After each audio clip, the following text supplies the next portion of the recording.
Bonjour à tous, ici Corben de Corben.info et je suis heureux de vous retrouver pour une nouvelle vidéo. Alors, cher Patreon, merci, encore merci pour votre soutien.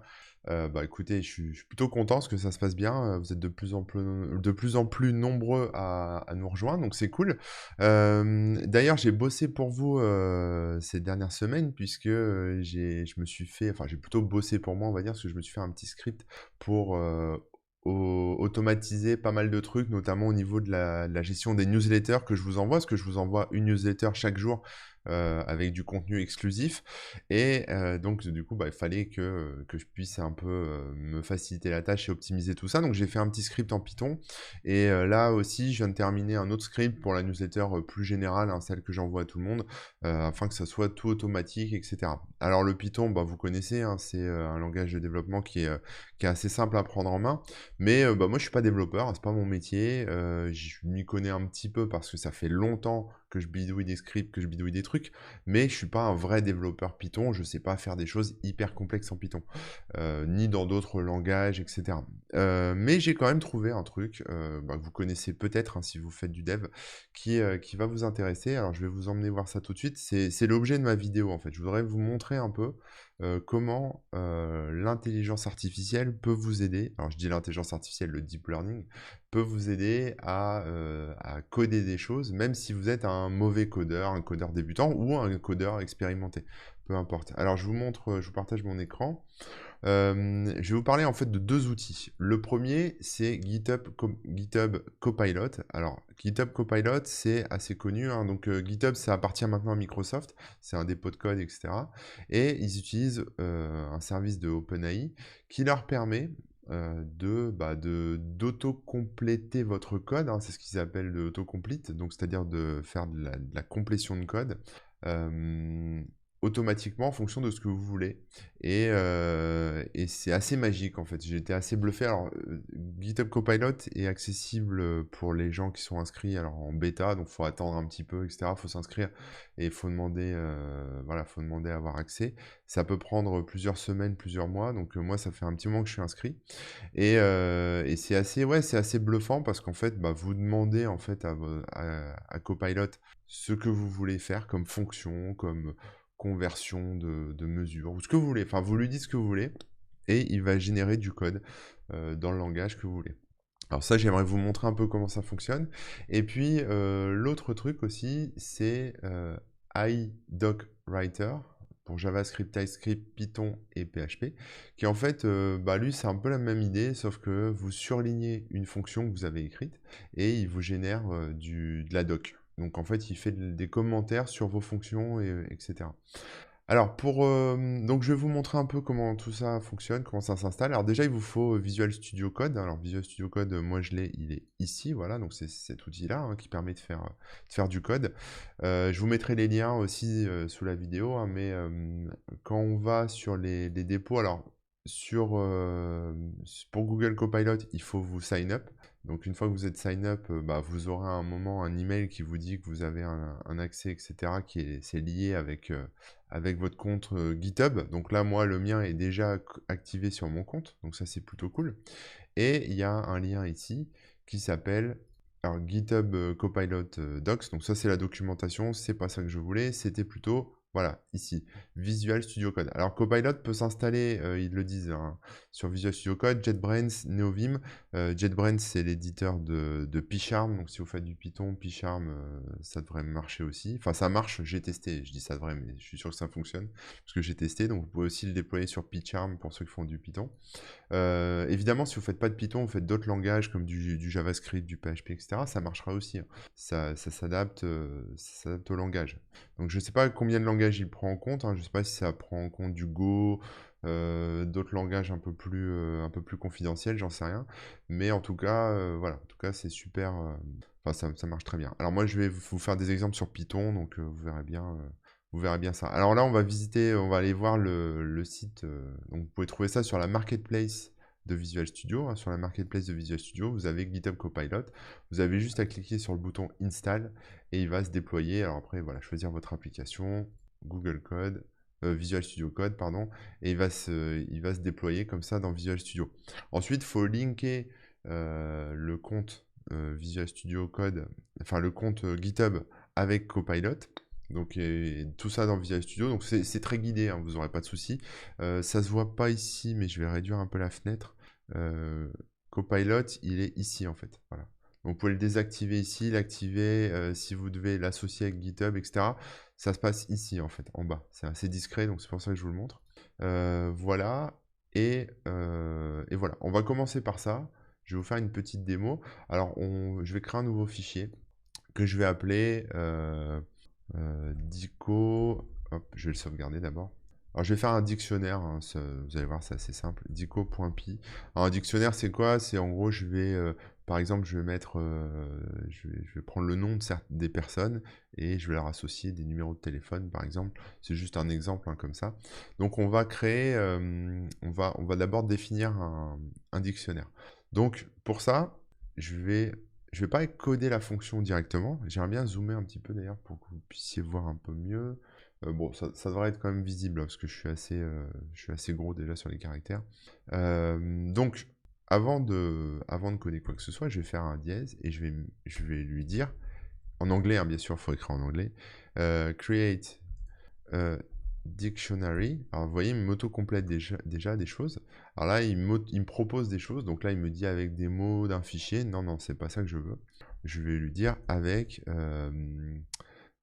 des noms et j'ai du mal à parler en phone numbers. Donc voilà, je lui dis écrire un dictionnaire avec des noms et des numéros de téléphone. Là, je fais entrer. Et donc là, ensuite, alors là, il n'a pas vraiment compris ce que je voulais faire. Donc c'est pas grave, hein, je vais l'appeler customers. Donc je vais appeler ça va être mes clients en fait, voilà ma variable, égale. Et là, il me propose une accolade.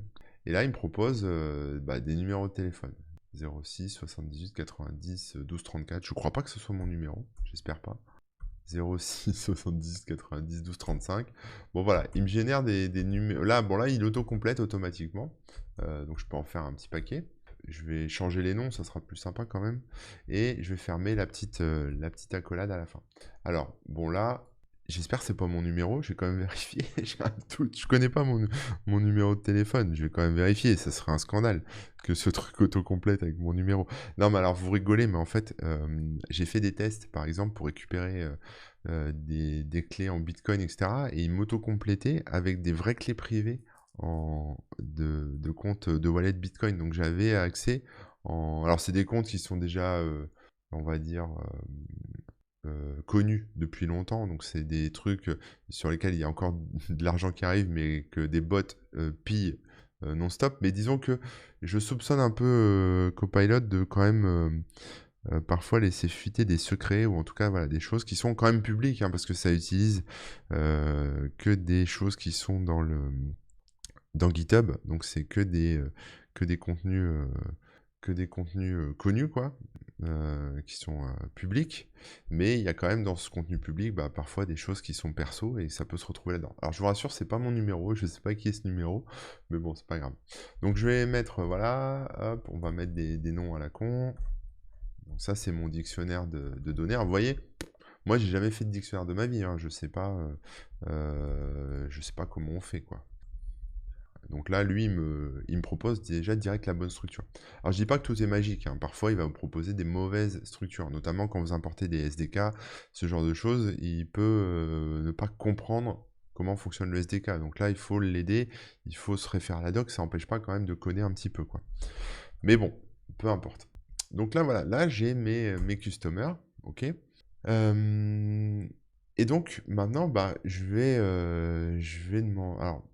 vais lui demander, qu'est-ce qu'on peut faire? On peut faire peut-être un truc que je ne sais pas du tout coder, hein, on va lui demander create a menu to list all customers, virgule, to search a customer by name, or to add a new customer. Donc là, je lui dis carrément que je veux un menu qui me permet soit de lister tous ceux que j'ai dans mon dictionnaire, soit de chercher,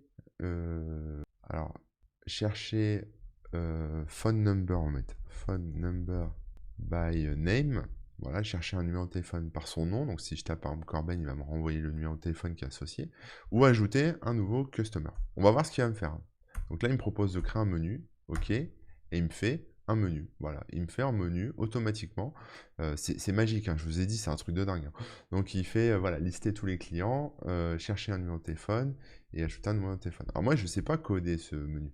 Donc maintenant, bah, je vais lui dire create function of enfin function to list all customers. Voilà, donc là il me fait une première fonction pour lister tous les customers. Donc ça c'est la première fonction, cool. Pour l'instant je teste rien, on testera après. Ensuite il a compris que je voulais la prochaine fonction qui sera pour chercher un numéro de téléphone par nom. Ok, je fais tab. Voilà, donc là il me dit entre un nom et puis il commence à faire une recherche. Donc si le nom, etc., il parcourt la liste et il me sort le nom de la personne. Alors là, il me sort son nom. Ouais, print customer. Mais il me sort pas le numéro de téléphone. Donc là, il y a un petit bug, mais c'est pas grave. On va essayer de voir. Print. On va voir si on peut. Hop, pardon. Ah merde. On va recommencer. Ok, je vais voir si je peux imprimer son numéro de téléphone. Donc customer name, je sais pas trop ce qu'il va me renvoyer. Print. On fera des tests, hein. De toute façon, après on... Ah voilà, phone number, not phone. Bon ok. On fera des tests en fonction de ce qu'il renvoie, après on ajustera mon code. Ensuite, on va créer une fonction pour ajouter un nouveau customer. Donc là, il me dit, voilà, il va me proposer un input entre un nom, entre un numéro de téléphone, et voilà.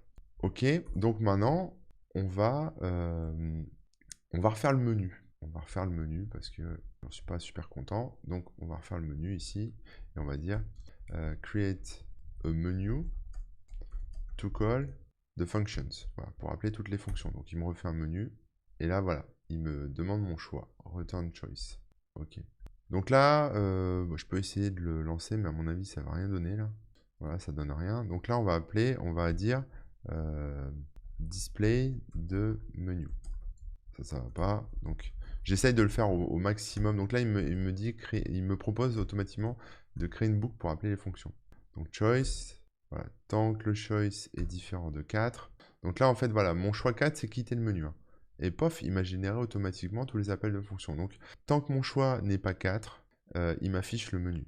Si le menu est égal à 1, donc c'est-à-dire lister tous les clients, il va appeler la fonction lister tous les clients. Si menu est égal à 2, chercher par nom, il va lancer la fonction chercher par nom. Menu 3, ajoute un nouveau client, etc. Imprime goodbye si je choisis le numéro 4. Et si je mets un autre chiffre, il me dit que c'est un choix invalide.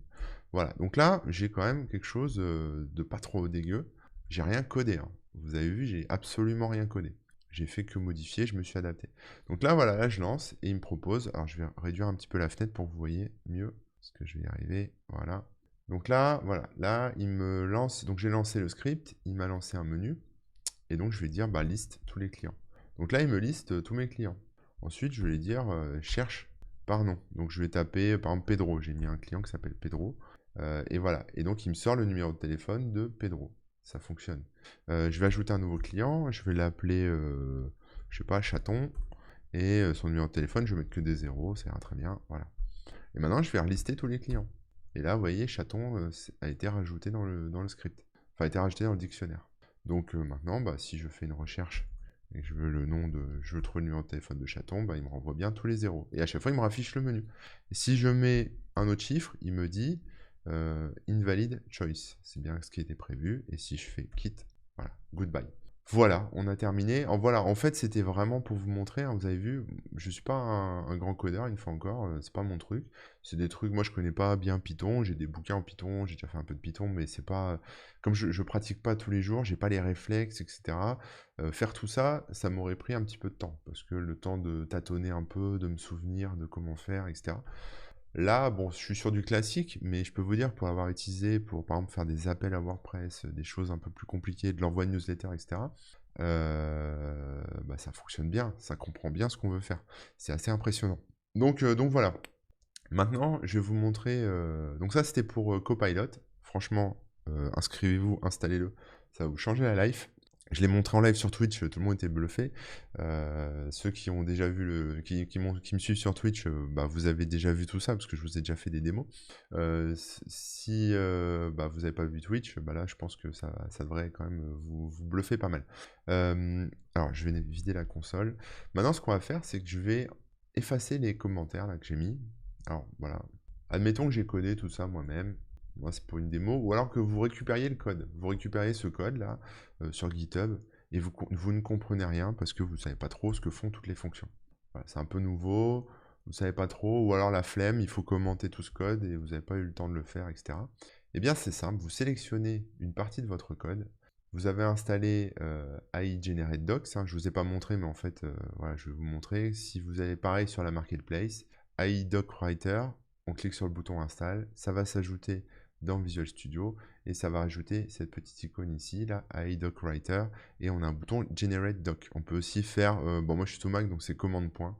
Donc voilà, mais il y a des raccourcis quoi. Je vais essayer, enfin je vais le faire avec le bouton. Donc je clique sur Generate Docs, et là voilà, là il me crée. Et en fait, c'est un peu l'inverse de Copilot. Si vous voulez. Copilot, vous faites un genre de commentaire, vous lui dites ce que vous voulez, il vous génère une fonction. Là, vous prenez une fonction, il va vous générer un commentaire.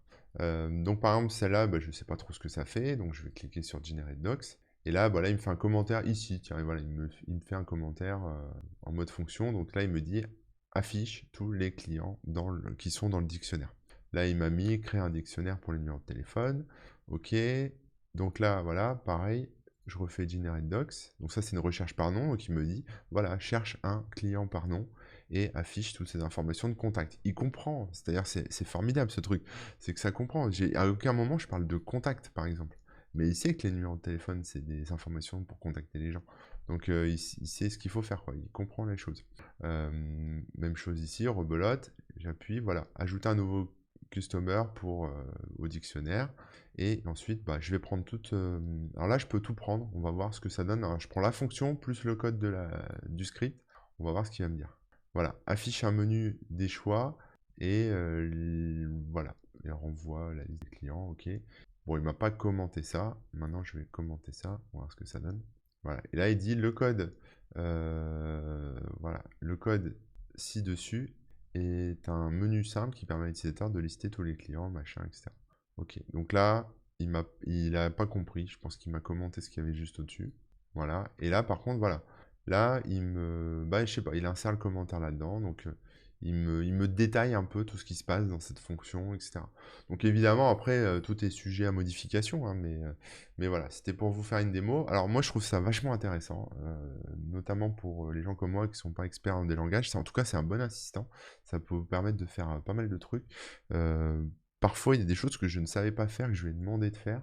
Et même si c'était pas nickel, même s'il comprenait pas forcément, même si ça fonctionnait pas tout de suite, bah, ça me permettait quand même de savoir un peu où m'orienter. Et après, je pouvais chercher de la doc sur Internet, etc., etc. Et donc, aller vachement plus vite, quoi.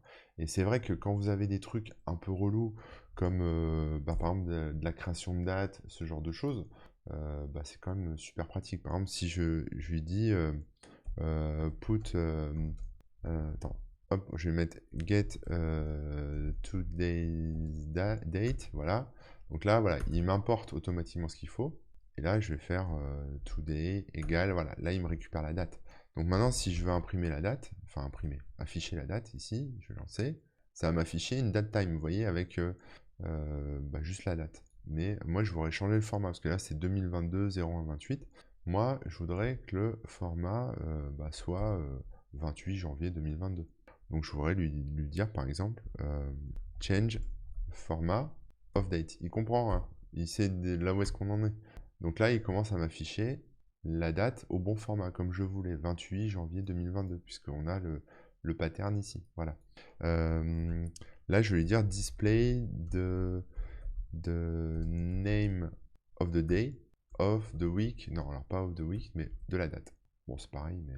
Donc là, on va voir ce qu'il va m'afficher. Moi, voilà, ce genre de truc. Voilà, on est Friday. Effectivement, on est vendredi. On est le 28, on est vendredi. Donc là, voilà, il est... Enfin, je sais même pas quoi vous dire. J'ai pas les mots. C'est génial. C'est formidable. C'est le futur. Ça va pas remplacer les développeurs, hein, je vous rassure. Mais ça va bien aider. C'est limite tricher, quoi. Je veux dire, si vous êtes un développeur, que vous bossez en entreprise, si vous installez ce truc, mais vous allez gagner un temps de malade. C'est vraiment un gain de temps super précieux pour les développeurs expérimentés et c'est aussi un guide, un compagnon pour les gens comme moi qui débutent ou qui savent pas forcément bien coder parce que c'est pas leur cœur de métier, mais qui veulent quand même faire des scripts et des choses comme ça, quoi. Et voilà, enfin ça en fait, après c'est un jeu, après c'est à vous d'explorer un peu l'API et ce qu'elle fait, enfin d'explorer Copilot et ce qu'il fait, mais on peut faire des trucs, je prolonge un peu cette vidéo, mais il faut vraiment que je vous montre, hein. Par exemple, si je vais dire de générer un texte, par exemple. Generate random text to say hello, par exemple. Voilà. Génère un texte, alors pas hello, voilà. On va voir ce qu'il va me faire. Ok, alors il m'a fait l'import. Ah voilà, là il m'a fait un truc, voilà, j'avais pas vu. Hello. Et là voilà, là par exemple il m'imprime, enfin il me fait un choix random de hello. Voilà. Euh, generate an introduction text, par exemple, un texte d'introduction. Et là, il me sort des trucs un peu bonjour, je m'appelle, mon nom. Et alors, introduction en français, ça veut dire s'introduire à une personne, c'est-à-dire se présenter. Donc, effectivement, là, il me génère un truc automatiquement avec des prénoms qu'il a été chercher je ne sais où, Julien, Jérémy, etc. Je vais réduire un peu la fenêtre pour que vous puissiez voir. Voilà. Et voilà, et tout ça fonctionne, hein. C'est-à-dire qu'après, derrière, voilà, il me génère hello, bonjour, mi chiamo Julian. Alors, je sais pas trop quelle est cette langue. Ciao, my name is Julian. Bonjour, mi chiamo Jérémy. Allô, mi chiamo Jérémy. Voilà. Hola, je m'appelle Jérémy. Enfin bon, bref, il fait du random là-dessus. Mais ce que je veux dire, c'est qu'il est capable de produire aussi du contenu, en fait. Voilà pour la petite démo. Alors j'espère que ça vous a plu. En tout cas, bah, moi je peux plus m'en passer. J'espère que ça durera longtemps et que ça va pas passer payant à un moment ou je sais pas quoi. Mais c'est un truc de dingue, ça fait vraiment gagner du temps. Aussi bien que pour la partie génération de documentation, par exemple pour du code que vous auriez téléchargé ou récupéré, qu'il faudrait remettre un peu à jour en forme, etc. Ça peut être pas mal pour générer de la doc rapidement. En tout cas des petits commentaires, etc. Et puis bah, pour la partie génération avec Copilot, c'est assez, bah, c'est ouf quoi. Ça permet vraiment de gagner du temps, d'avancer et même d'avoir de nouvelles idées, etc. Il y a un module, je ne vous ai pas montré, mais en gros, Copilot cherche des solutions en fait à ce que vous lui demandez et vous pouvez évidemment afficher les différentes solutions. C'est-à-dire que si vous n'êtes pas content de ce qu'il vous présente directement dans Visual Studio, il y a un petit panneau sur la gauche qui vous permet d'avoir différentes possibilités. Donc peut-être trouver plusieurs façons, on va dire, de coder de manière plus ou moins optimisée vos fonctions, etc. Donc voilà, une fois encore, bah, le deep learning, pardon, bah, évolue quand même pas mal, c'est assez impressionnant. C'est le turfu qui est déjà là, hein, c'est le futur déjà présent. Et voilà, enfin moi j'adore, je kiffe, et donc j'avais vraiment très envie de partager ça avec vous. Je vous invite vraiment à tester. Allez, sur ce, je vous dis à la semaine prochaine, prenez soin de vous, encore merci pour votre soutien, et à bientôt.